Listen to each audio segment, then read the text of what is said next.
किताब विपरन की रीत तो सच दा मार्ग भाग दूजा। लेखक सरदार गुरबख्श सिंह काला अफगाना। छेवें कांड दा 21वां भाग। साध डेरे ਅਤੇ गुरु नानक पातशाह जी। वाहिगुरु जी का खालसा वाहिगुरु जी की फतेह। ਬ੍ਰਾਹਮਣ ਨੇ ਆਪਣੀ ਲੁੱਟ ਨੀਤੀ ਦੇ ਅਧੀਨ ਲੋਕਾਂ ਨੂੰ ਠੱਗਣ ਲਈ ਸਾਧੂਆਂ ਦੇ ਅੱਡ-ਅੱਡ ਭੇਖਾਂ ਵਾਲੇ ਕਈ ਸਾਧ ਟੋਲੇ ਚਾਲੂ ਕਰ ਲਏ ਹੋਏ ਸਨ। ਚਪਲ ਬੁੱਧੀ ਬ੍ਰਾਹਮਣ ਨੇ ਧਰਮ ਗ੍ਰੰਥਾਂ ਦੀ ਵਰਤੋਂ ਕਰਕੇ ਇਸ ਸੰਤ ਭੇਖ ਬਾਰੇ ਅਜਿਹੇ ਢੰਗ ਦਾ ਪ੍ਰਚਾਰ ਕਰ ਦਿੱਤਾ ਹੋਇਆ ਸੀ ਕਿ ਸਾਧ ਜਾਂ ਸੰਤ ਦਾ ਨਾਮ ਸੁਣਦਿਆਂ ਸਾਰ ਗ੍ਰਸਤੀਆਂ ਦੀਆਂ ਅੱਖਾਂ ਸਾਹਮਣੇ ਇੱਕ ਅਜਿਹੇ ਮਨੁੱਖ ਦੀ ਸ਼ਕਲ ਆ ਖਲੋਂਦੀ ਸੀ ਜਿਹੜਾ ਪ੍ਰਭੂ ਨਾਲ ਉਚੇਚੀ ਨੇੜਤਾ ਵਾਲਾ, ਤਿਆਗੀ, ਬੜੀਆਂ ਕਰਾਮਾਤੀ ਸ਼ਕਤੀਆਂ ਵਾਲਾ ਜਪੀ ਤਪੀ ਸੀ ਅਤੇ ਜਿਸ ਦੇ ਵਰਾਂ ਕਾਰਨ ਮਨ ਇੱਛੇ ਫਲ ਮਿਲ ਸਕਦੇ ਸਨ ਅਤੇ ਸਰਾਪਾਂ ਕਾਰਨ ਭਿਆਨਕ ਤਬਾਹੀਆਂ ਵਾਪਰ ਸਕਦੀਆਂ ਸਨ। ਸਾਧ ਬਾਣੇ ਵਾਲੇ ਸੰਤਾਂ, ਸਾਧਾਂ, ਜੋਗੀਆਂ, ਸੰਨਿਆਸੀਆਂ ਆਦਿ ਦਾ ਵੱਧ ਤੋਂ ਵੱਧ ਸਤਿਕਾਰ ਕਰਨਾ ਧਰਮ ਦਾ ਹਿੱਸਾ ਬਣ ਚੁੱਕਾ ਸੀ। ਸਾਧ ਸੰਤ ਦੇ ਭੇਖ ਦੇ ਪਿੱਛੇ ਬੜੇ ਵੱਡੇ ਉਪੱਦਰੀ ਵੀ ਆ ਲੁਕੇ ਅਤੇ ਉਹਨਾਂ ਨੇ ਬੜੇ ਜ਼ੁਲਮੀ ਕਾਰੇ ਵੀ ਕੀਤੇ, ਪਰ ਲੋਕਾਂ ਦੇ ਦਿਲਾਂ ਵਿੱਚੋਂ ਸਾਧ ਬਾਣੇ ਦਾ ਭੈ ਮਿਲਵਾਂ ਸਤਿਕਾਰ ਕਦੇ ਘੱਟ ਨਹੀਂ ਸੀ ਹੋਇਆ। ਸਾਧਾਂ ਸੰਤਾਂ ਨੇ ਆਪਣੇ ਅੱਡ ਡੇਰੇ ਸਿਰਜ ਲਏ ਜਿੱਥੇ ਜਨਤਾ ਦੀਆਂ ਮਨੋਕਾਮਨਾਵਾਂ ਪੂਰੀਆਂ ਹੋਣ ਲੱਗ ਪਈਆਂ। ਇਹਨਾਂ ਜਿਉਂਦੇ ਜਾਗਦੇ ਭਗਵਾਨਾਂ ਦੇ ਡੇਰੇ, ਮੱਠ, ਆਸ਼ਰਮ ਆਦਿ ਦੇਵੀ ਦੇਵਤਿਆਂ ਦੇ ਮੰਦਰਾਂ ਨਾਲੋਂ ਵੀ ਕਿਤੇ ਵੱਧ ਰੌਣਕਾਂ ਵਾਲੇ ਬਣਦੇ ਗਏ। ਮਨੁੱਖ ਦੇ ਮਨ ਵਿੱਚ ਬਣ ਚੁੱਕੇ ਭੈ ਤੋਂ ਮਿਲੇ ਲਾਭਾਂ ਦੇ ਤਜਰਬੇ ਕਾਰਨ ਸਾਧ ਭੇਖ ਵਿੱਚ ਕਿਸੇ ਬਦਨਾਮੀ ਦਾ ਵੀ ਕੋਈ ਖਤਰਾ ਨਹੀਂ ਸੀ। ਵੱਧ ਤੋਂ ਵੱਧ ਠੱਗੀਆਂ ਮਾਰਦਿਆਂ ਵੀ ਆਦਰ ਸਤਿਕਾਰ ਅਤੇ ਚੜ੍ਹਤ ਚੜ੍ਹਾਵੇ ਵਿੱਚ ਜ਼ਰਾ ਫਰਕ ਨਾ ਆਇਆ। ਅਜਿਹੀ ਇੱਜ਼ਤ ਮਾਣ ਵਾਲੀ ਬਦਕਾਰੀ ਦਾ ਚਸਕਾ ਵਧਿਆ। ਫਿਰ ਕਈ ਭੇਖਾਂ ਵਾਲੇ ਸਾਧੂ ਜਨ ਪ੍ਰਗਟ ਹੁੰਦੇ ਗਏ।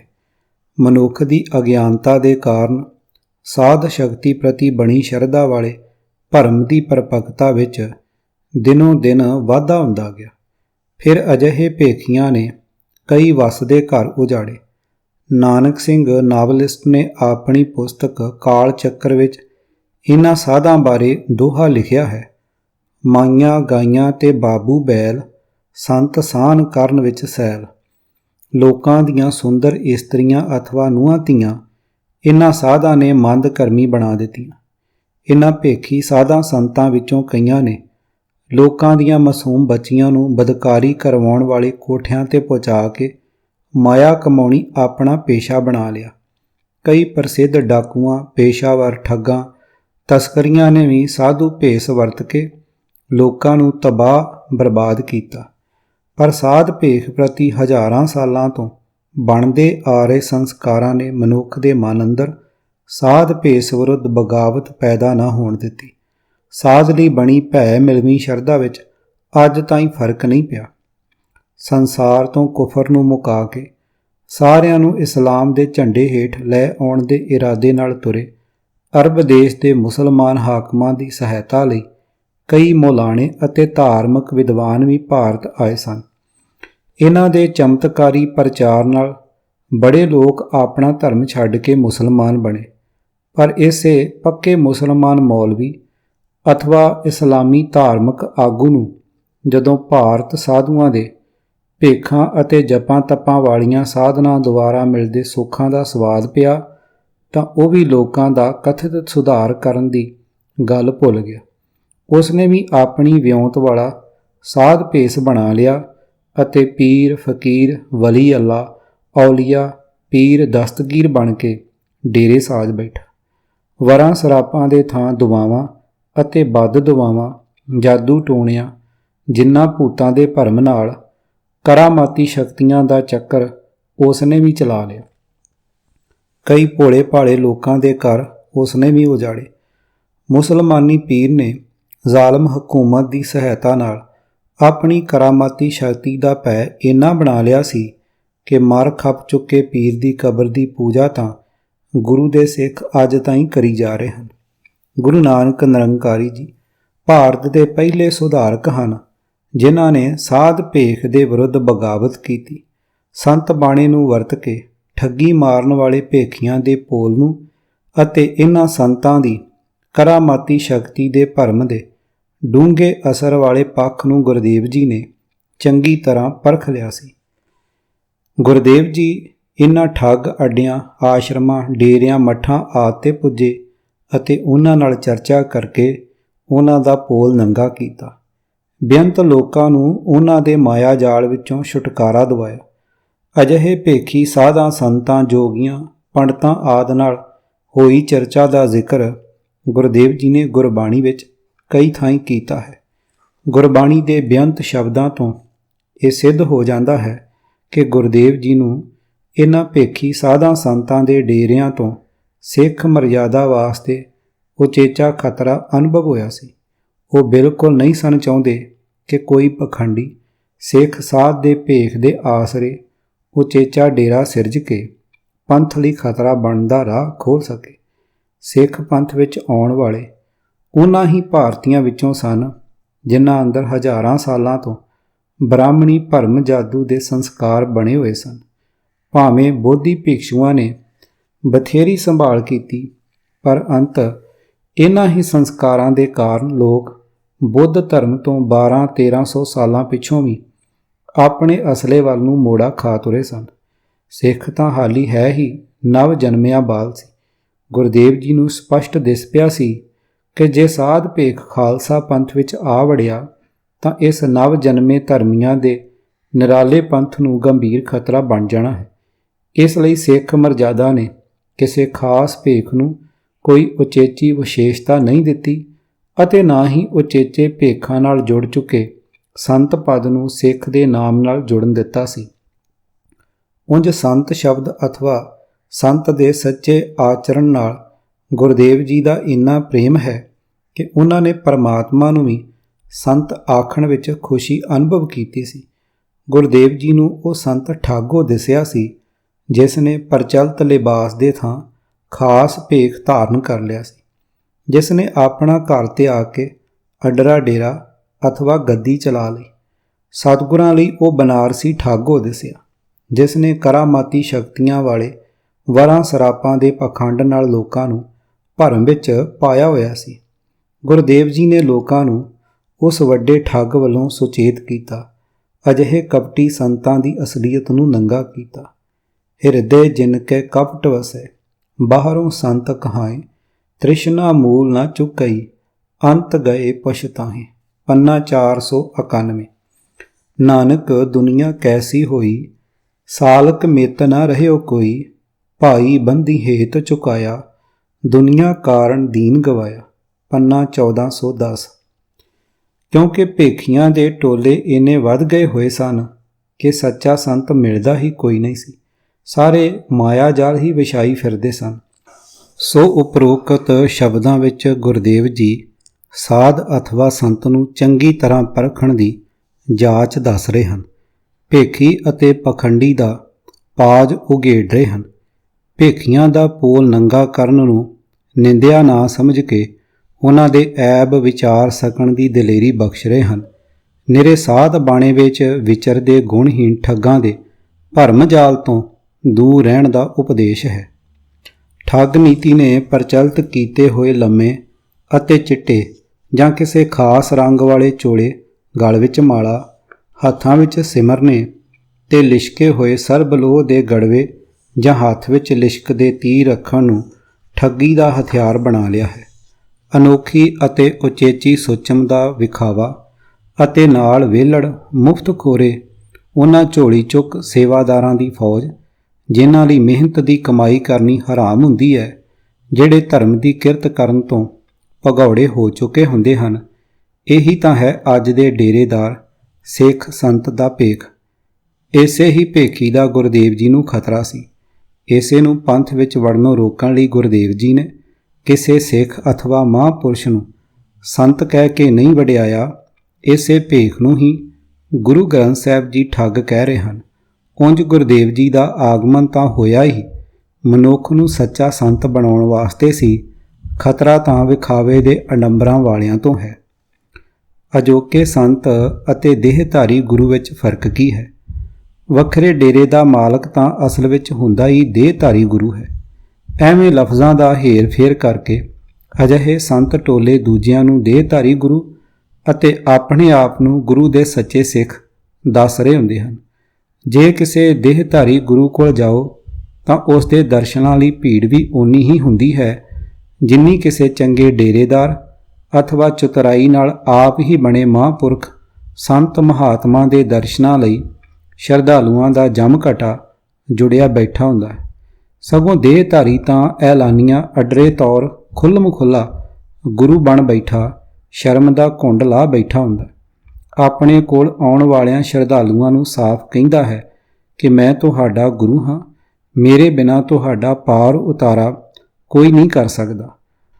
ਪਰ ਇੱਧਰ ਸਿੱਖੀ ਵਿੱਚ ਪ੍ਰਗਟ ਹੋ ਬੈਠੇ ਸੰਤ ਕਹਿੰਦੇ ਤਾਂ ਇਹ ਹਨ ਕਿ ਉਹ ਦੇਹਧਾਰੀ ਗੁਰੂ ਦੇ ਵੈਰੀ ਹਨ ਅਤੇ ਆਪਣੇ ਆਪ ਨੂੰ ਸ੍ਰੀ ਗੁਰੂ ਗ੍ਰੰਥ ਸਾਹਿਬ ਦੇ ਵੱਡੇ ਸੇਵਕ ਜ਼ਾਹਰ ਕਰ ਰਹੇ ਹੁੰਦੇ ਹਨ। ਪਰ ਵਾਸਤਵ ਵਿੱਚ ਉਹ ਦੇਹਧਾਰੀ ਗੁਰੂ ਨਾਲੋਂ ਕਈ ਗੁਣਾ ਵੱਡੀ ਠੱਗੀ ਕਰ ਰਹੇ ਹੁੰਦੇ ਹਨ। ਬਹੁਤ ਦੁਖਦਾਈ ਗੱਲ ਇਹ ਹੈ ਕਿ ਇਹ ਧਿੰਗਾਣੇ ਦੇ ਮਹਾਂਪੁਰਖ ਆਪਣੀ ਸਿੱਖੀ ਸੇਵਕੀ ਵਧਾਉਣ ਲਈ ਸਤਿਗੁਰਾਂ ਦੇ ਪਾਵਨ ਸਰੂਪ ਦੀ ਅਯੋਗ ਵਰਤੋਂ ਕਰ ਰਹੇ ਹੁੰਦੇ ਹਨ। ਸਿੱਖੀ ਵਿੱਚ ਵੜਿਆ ਸੰਤ ਡੇਰੇਦਾਰ ਸ੍ਰੀ ਗੁਰੂ ਗ੍ਰੰਥ ਸਾਹਿਬ ਦੇ ਉਸ ਪਵਿੱਤਰ ਸਤਿਕਾਰ ਦੀ ਦੁਰਵਰਤੋਂ ਕਰਦਾ ਹੈ ਜਿਹੜਾ ਸਤਿਗੁਰਾਂ ਪ੍ਰਤੀ ਗੁਰਸਿੱਖ ਦੇ ਹਿਰਦੇ ਵਿੱਚ ਬਣਿਆ ਹੋਇਆ ਹੈ।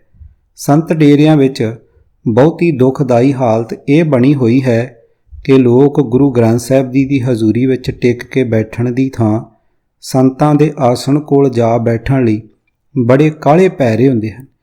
ਇਨ੍ਹਾਂ ਡੇਰੇਦਾਰ ਕਥਿਤ ਸਾਧਾਂ ਮਹਾਂਪੁਰਖਾਂ ਵੱਲੋਂ ਸਤਿਗੁਰਾਂ ਪ੍ਰਤੀ ਵਿਖਾਈ ਜਾ ਰਹੀ ਉਚੇਚੇ ਢੰਗ ਦੀ ਸ਼ਰਧਾ ਅਤੇ ਸੇਵਾ ਇੱਕ ਡਰਾਮਾ ਅਥਵਾ ਛਲਾਵਾ ਹੁੰਦੀ ਹੈ। ਅਸਲ ਵਿੱਚ ਇਨ੍ਹਾਂ ਭੇਖੀ ਸਾਧਾਂ ਵੱਲੋਂ ਸਤਿਗੁਰਾਂ ਪ੍ਰਤੀ ਵਿਖਾਈ ਜਾ ਰਹੀ ਸ਼ਰਧਾ ਅਤੇ ਸਤਿਕਾਰ ਕੇਵਲ ਲੋਕਾਂ ਨੂੰ ਭਰਮ ਵਿੱਚ ਪਾ ਕੇ ਆਪਣੇ ਚੇਲਿਆਂ ਵਿੱਚ ਵਾਧਾ ਕਰੀ ਰੱਖਣ ਵਾਲਾ ਬ੍ਰਾਹਮਣੀ ਮਾਇਆ ਜਾਲ ਹੁੰਦਾ ਹੈ।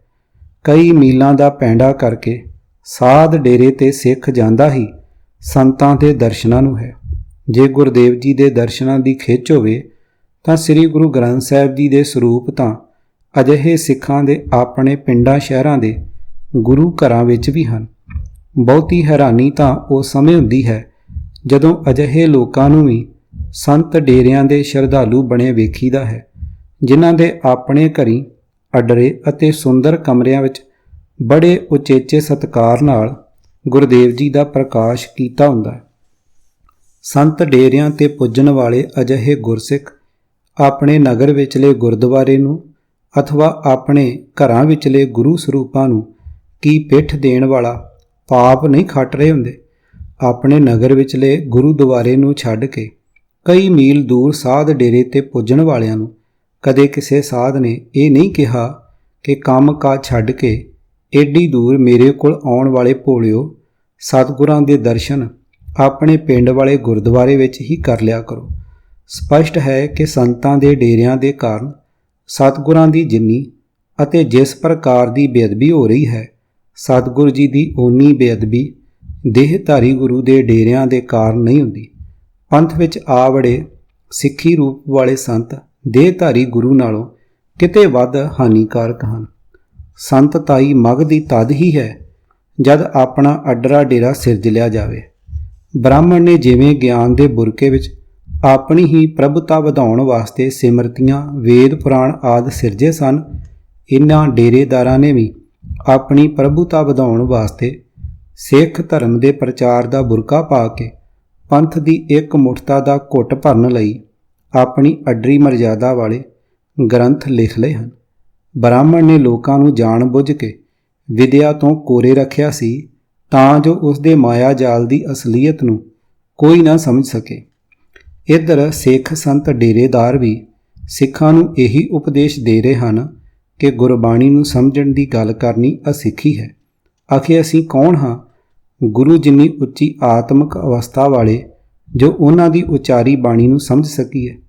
ਇਹ ਗੁਰਬਾਣੀ ਉਹੀ ਸਮਝੇ ਜਿਹੜਾ ਗੁਰੂ ਨਾਨਕ ਜੀ ਵਾਲੀ ਉੱਚੀ ਆਤਮਾ ਦਾ ਮਾਲਕ ਹੋਵੇ।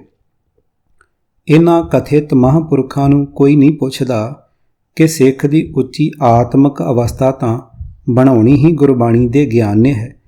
ਜੇ ਗੁਰਬਾਣੀ ਦੀ ਸਮਝ ਨਹੀਂ ਸੀ ਆਉਣੀ ਤਾਂ ਕੀ ਸਤਿਗੁਰਾਂ ਨੇ ਸਿੱਖ ਨਾਲ ਬ੍ਰਾਹਮਣ ਵਾਲਾ ਹੀ ਧੋਖਾ ਕੀਤਾ ਸੀ? ਸਿੱਖ ਦਾ ਗੁਰੂ ਨਾਲ ਰਿਸ਼ਤਾ ਤਾਂ ਹੁੰਦਾ ਹੀ ਗਿਆਨ ਦਾ ਹੈ।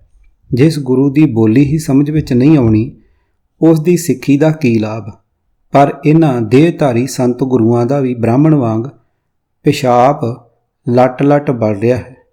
ਕਿਸੇ ਗਰੀਬ ਸਿੱਖ ਦੀ ਆਵਾਜ਼ ਕਿਹੜਾ ਸੁਣੇ? ਮੰਤਵ ਇਹਨਾਂ ਸੰਤ ਡੇਰੇਦਾਰਾਂ ਦਾ ਵੀ ਬ੍ਰਾਹਮਣ ਵਾਲਾ ਹੀ ਹੈ। ਨਾ ਸਿੱਖ ਗੁਰਮਤਿ ਦੇ ਗਿਆਨ ਨੂੰ ਠੀਕ ਤਰ੍ਹਾਂ ਸਮਝਣ ਅਤੇ ਨਾ ਹੀ ਉਹਨਾਂ ਡੇਰੇਦਾਰਾਂ ਦੇ ਮਾਇਆ ਜਾਲ ਵਿੱਚੋਂ ਖਲਾਸੀ ਪਾ ਸਕਣ। ਇਹੋ ਕਾਰਨ ਹੈ ਕਿ ਗੁਰਮਤਿ ਨੂੰ ਸਮਝਣ ਵਾਲੀ ਰੁਚੀ ਤਾਂ ਰਹਿ ਹੀ ਬੜੀ ਪਿੱਛੇ ਗਈ ਹੈ। ਪੰਥਕ ਰਹਿਤ ਮਰਜ਼ਾਦਾ ਦਾ ਵੀ ਕਿਸੇ ਵਿਰਲੇ ਕਰਮਾਂ ਵਾਲੇ ਗੁਰਮੁਖ ਨੂੰ ਹੀ ਪਤਾ ਹੈ। ਸਿੱਖਾਂ ਦੀ ਇਸ ਕਮਜ਼ੋਰੀ ਦਾ ਲਾਭ ਲੈਂਦਿਆਂ ਹਰ ਡੇਰੇਦਾਰ ਨੇ ਦਲੇਰੀ ਨਾਲ ਆਪਣੀ ਮਰਜ਼ਾਦਾ ਬਣਾ ਲਈ ਹੈ ਅਤੇ ਸਿੱਖਾਂ ਨੂੰ ਕੇਂਦਰੀ ਧਾਰਾ ਨਾਲੋਂ ਵੱਖ ਕਰਕੇ ਧੜੇ ਬਣਾਈ ਜਾ ਰਹੇ ਹਨ।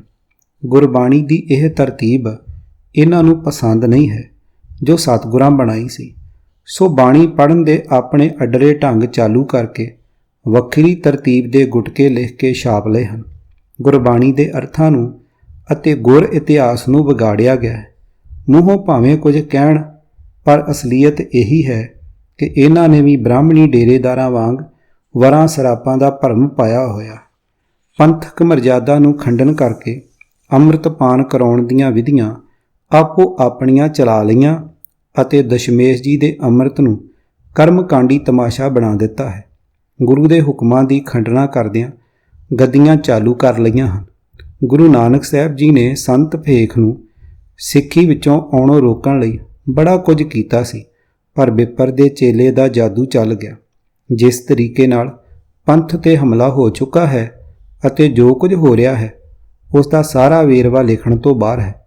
ਡੇਰੇਦਾਰ ਨੇ ਇਸ ਗੁਰੂ ਫਰਮਾਨ ਦੀ ਵੀ ਜਰਾ ਪਰਵਾਹ ਨਹੀਂ ਕੀਤੀ।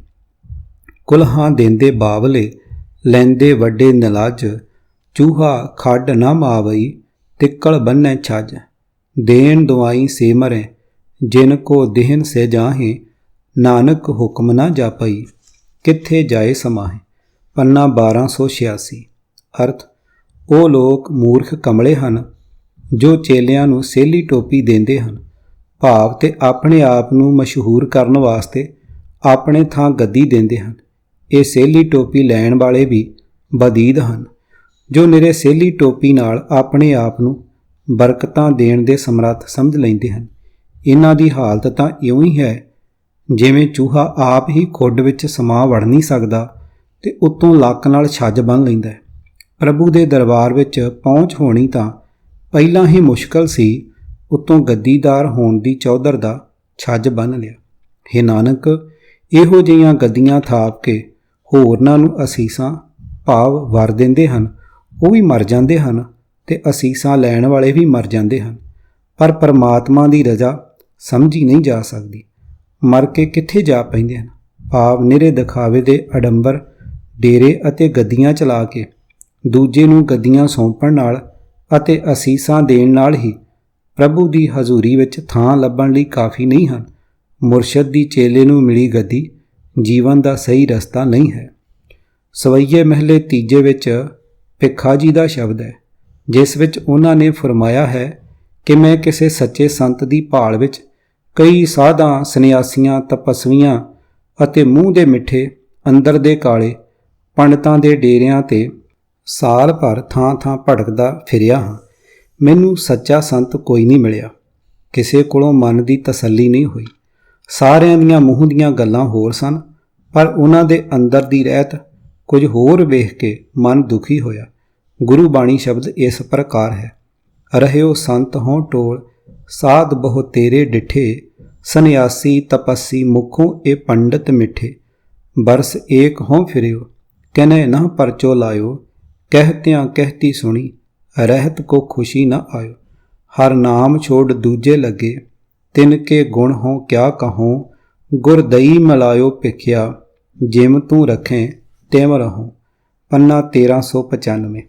ਅਰਥ, ਮੈਂ ਸੰਤਾਂ ਨੂੰ ਟੋਲਦਾ ਥੱਕ ਗਿਆ ਹਾਂ। ਮੈਂ ਕਈ ਸਾਧ ਵੀ ਵੇਖੇ ਹਨ, ਕਈ ਤਪਸਵੀ ਤੇ ਕਈ ਇਹ ਮੂੰਹੋਂ ਮਿੱਠੇ ਪੰਡਤ ਵੀ ਵੇਖੇ ਹਨ। ਝੂਠ ਨੂੰ ਗਹਿਣਿਆਂ ਵਿੱਚ ਸਜਾ ਕੇ ਬੋਲਣ ਵਾਲੇ, ਭਾਵ ਮਿੱਠੀ ਛੁਰੀ। ਇਸ ਬ੍ਰਾਹਮਣ ਦੀ ਗੱਲ ਤਾਂ ਗੁਰੂ ਨਾਨਕ ਜੀ ਨੇ ਆਸਾ ਕੀ ਵਾਰ ਵਿੱਚ ਵੀ ਕੀਤੀ ਹੈ। ਮੁਖ ਝੂਠ ਬਭੂਖਣ ਸਾਰੰਗ, ਪੰਨਾ 470। ਮੈਂ 1 ਸਾਲ ਫਿਰਦਾ ਰਿਹਾ ਹਾਂ, ਕਿਸੇ ਨੇ ਮੇਰੀ ਨਿਸ਼ਾ ਨਹੀਂ ਕੀਤੀ। ਸਾਰੇ ਮੂੰਹੋਂ ਹੀ ਆਖਦੇ ਹਨ, ਭਾਵੇਂ ਲੋਕਾਂ ਨੂੰ ਉਪਦੇਸ਼ ਹੀ ਦਿੰਦੇ ਫਿਰਦੇ ਹਨ, ਪਰ ਕਿਸੇ ਰਹਿਤ ਨੂੰ ਵੇਖ ਕੇ ਮੈਨੂੰ ਆਨੰਦ ਨਹੀਂ ਆਇਆ। ਉਹਨਾਂ ਲੋਕਾਂ ਦੇ ਗੁਣ ਮੈਂ ਕੀ ਆਖਾਂ ਜਿਹੜੇ ਹਰੀ ਦੇ ਨਾਮ ਨੂੰ ਛੱਡ ਕੇ ਮਾਇਆ ਦੇ ਪਿਆਰ ਵਿੱਚ ਲੱਗੇ ਹੋਏ ਹਨ, ਭਾਵ ਲੋਕਾਂ ਨੂੰ ਠੱਗ ਰਹੇ ਹਨ। ਹੇ ਗੁਰੂ ਅਮਰਦਾਸ ਜੀ, ਪਿਆਰੇ ਹਰੀ ਨੇ ਮੇਰੇ ਤੇ ਮਿਹਰ ਕਰਕੇ ਤੇਰਾ ਮੇਲ ਕਰਾ ਦਿੱਤਾ ਹੈ। ਹੁਣ ਜਿਵੇਂ ਤੂੰ ਰੱਖੇਂਗਾ ਤਿਵੇਂ ਮੈਂ ਭਿੱਖਾ ਭੱਟ ਰਹਾਂਗਾ। ਕਿਸੇ ਕੌਮ ਅਥਵਾ ਕਿਸੇ ਮਨੁੱਖ ਵਾਸਤੇ ਸਭ ਤੋਂ ਵੱਧ ਖਤਰਨਾਕ ਅਤੇ ਬਦਕਿਸਮਤੀ ਵਾਲਾ ਸਮਾਂ ਉਹ ਹੁੰਦਾ ਹੈ ਜਦੋਂ ਕਿਸੇ ਖਤਰਨਾਕ ਵੈਰੀ ਨੂੰ ਸੱਚਾ ਹਮਦਰਦ ਅਤੇ ਇਤਬਾਰੀ ਸੱਜਣ ਜਾਣ ਕੇ ਉਸ ਦਾ ਸਤਿਕਾਰ ਅਤੇ ਭਰੋਸਾ ਕਰ ਰਿਹਾ ਹੋਵੇ। ਸੋ ਕੀ ਕੁਝ ਹੋ ਰਿਹਾ ਹੈ ਅਤੇ ਕੀ ਕੁਝ ਸੰਤ ਬਾਣੇ ਭੇਖੀ ਵਾਲੇ ਡੇਰੇਦਾਰਾਂ ਨੇ ਅਜੇ ਕਰਨਾ ਹੈ, ਉਸ ਦੀ ਵਿਚਾਰ ਨਾਲ ਕਲੇਜਾ ਮੂੰਹ ਨੂੰ ਆਉਂਦਾ ਹੈ। ਸਿੰਘ ਸਾਹਿਬ ਜਥੇਦਾਰ ਸ੍ਰੀ ਅਕਾਲ ਤਖਤ ਸਾਹਿਬ ਸਾਬਕਾ ਪ੍ਰੋਫੈਸਰ ਮਨਜੀਤ ਸਿੰਘ ਕੋਲ ਚਿੱਠੀ ਰਾਹੀਂ ਕੁਝ ਬੇਨਤੀਆਂ ਲਿਖ ਭੇਜੀਆਂ ਸਨ, ਪਰ ਉਹ ਵੀ ਸ਼ਾਇਦ ਡੇਰੇਦਾਰਾਂ ਦੇ ਅਸਰ ਵਿੱਚ ਆ ਚੁੱਕੇ ਹਨ। ਸ਼ਾਇਦ ਤਦੇ ਹੀ ਚਿੱਠੀ ਦਾ ਉੱਤਰ ਨਾ ਦੇ ਸਕੇ। ਯੋਗ ਸਮੇਂ ਉਹ ਚਿੱਠੀ ਦਾ ਉਤਾਰਾ ਪਾਠਕਾਂ ਦੀ ਵਿਚਾਰ ਗੋਚਰਾ ਕਰ ਦਿੱਤਾ ਜਾਵੇਗਾ। ਕਥਿਤ ਮਹਾਂਪੁਰਖ ਅਥਵਾ ਭੇਖੀ ਸੰਤ ਬਾਬੇ ਦੀ ਇੱਥੇ ਕਿਹੜੀ ਕਿਹੜੀ ਗੱਲ ਲਿਖੀ ਏ। ਇੱਕ ਚਾਕ ਹੋ ਤੋ ਸੀ ਲੂੰ ਗਿਰੇ ਬਾਂ ਆਪਣਾ, ਜ਼ਾਲਮ ਨੇ ਫਾੜ ਡਾਲਾ ਹੈ ਤਾਰ ਤਾਰ ਕਰਕੇ। ਕਿਤਾਬ ਵਿਪਰਨ ਕੀ ਰੀਤ ਤੋਂ ਸੱਚ ਦਾ ਮਾਰਗ, ਭਾਗ ਦੂਜਾ। ਲੇਖਕ ਸਰਦਾਰ ਗੁਰਬਖਸ਼ ਸਿੰਘ ਕਾਲਾ ਅਫਗਾਨਾ, 6ਵੇਂ ਕਾਂਡ ਦਾ 21ਵਾਂ ਭਾਗ। ਆਵਾਜ਼ ਗੁਰਜੰਟ ਸਿੰਘ ਰੂਪੋਵਾਲੀ। ਵਾਹਿਗੁਰੂ ਜੀ ਕਾ ਖਾਲਸਾ, ਵਾਹਿਗੁਰੂ ਜੀ ਕੀ ਫਤਿਹ।